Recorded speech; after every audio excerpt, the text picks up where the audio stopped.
सप्तम श्रेणी विज्ञान रो आजर क्लास के समस्त को स्वागत। आम आगु आलोचना करछुं जे सबुज उद्भिद गुड़िक तांकर जेन पत्र रे सबुज कणिका थिसी सेताके व्यवहार करिकी तांकर खाद्य निजे प्रस्तुत करसन। सेतिर लई तांकू स्वभोजी बोलिकरी कहा जायसी। किंतु केते अन्य जीव जेन मानकर पाखे सबुज कणिका नै थे से माने तांकर खाद्य लगी उद्भिद उपरे निर्भर करसन। सेमानकू परभोजी बोलिकरी कहा जायसी। तो ई परभोजी मानकर जेन पोषण अच्छे सेटा 4 प्रकार रो अच्छी। सेगुड़िक हला मृतभोजी, परजीवी, सहजीवी आउ प्राणी पोषण। पहला में आलोचना करमा मृतभोजी पोषण बेले काना। तमे माने छतु देखिथिब आउ पाउरुटी उपरे जेन फिम्पी मारी जेतिसी आमे ताके संबलपुरी रे छत नै जे बोलिकरी कहसु सेटा देखिथिब। तो से छतु आउ फिम्पी मानकू कबक बोलिकरी कहा जायसी। ई प्रकार जीव माने काना करसन गुटे प्रकार रो पाचक रस से माने छाड़सन। आउ से माने जहार उपरे रहबे अर्थात से माने जति परिवेश रे केनसी जगह जटिल पदार्थ पहले खाद्य आकार से माने ग्रहण करसन ताहाके सरल करबे आउ से सरल खाद्य रु से माने तार रस के शोषण करनेसन आउ सेटाके से माने तांकर पोषण रे व्यवहार करसन। तो इटा होचे मृतभोजी पोषण। तापरे आमे आलोचना करमा परजीवी पोषण। तमे माने देखिथिबो चित्र रे भी देखि पारथुबो जे गछ उपरे निर्मूली लता केनता बहुत जोर रे माड़ी जाइतिसी।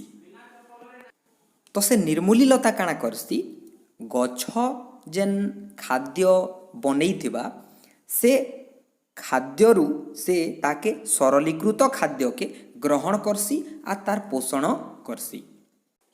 तो आमे कहि पारमा जे जेउ परभोजी माने अन्य उद्भिद ओ प्राणी मानक ठारू निजर पोषण पाई खाद्य ग्रहण करिथांती सेमानंकु परजीवी कहा जाए।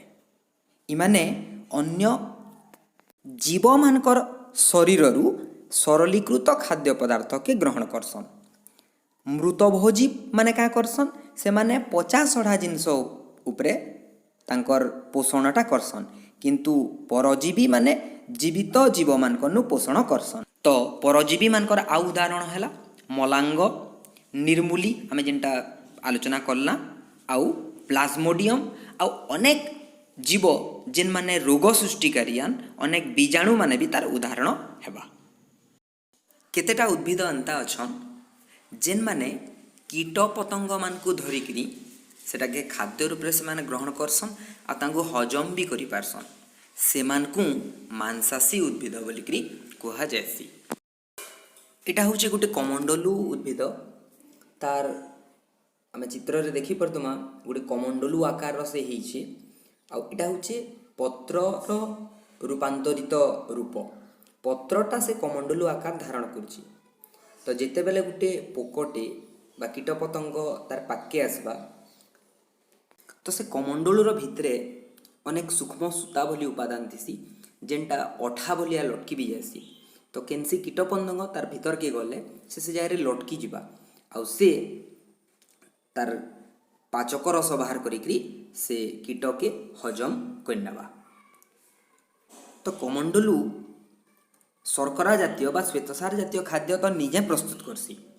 किंतु तार जबक्षार जान रो जेन आवश्यकता रहिचे से कीट पतंगरु पैसी। सेति लगी से कीट पतंग के ग्रहण करसी। तापरे सहजीवी पोषण। तमे मुग गछर चेर के लक्ष्य करथिबो आमे आगरु भी आलोचना करथिला से चेर रे राइजोबियम बैक्टीरिया वास करसी। से का करसी राइजोबियम माटी रु जबक्षार जान गछ के प्रदान करसी। तार बदला से गछरु अनेक तार पोषण लगी विभिन्न उपादान गुड़ी को ग्रहण करसी। अर्थात ई जगह रे दुहे दुहिलु को सहाय्य करसन। तो ताहाके आमे सहजीवी पोषण बोलिकरी कहमा। सहजीवी रो आउ गोटे उदाहरण हैला लाइकेन। ଲାଇକେନ୍ଟା ଗୁଟେ ଜୀବ ନୁହେଁ, ସେଥିରେ ଗୁଟେ ଶୈବାଳଟେ ଆଉ କବକଟେ ଏକା ସାଙ୍ଗେ ରହେସନ୍। କବକ ଶୈବାଳକେ ଆଶ୍ରୟ ଦେସି ଆଉ ମାଟିରୁ ଖଣିଜ ଲବଣ ଆର୍ ଜଲ ଟାଣିକିରି ତାହାକେ ଯୋଗାଇ ନେସି।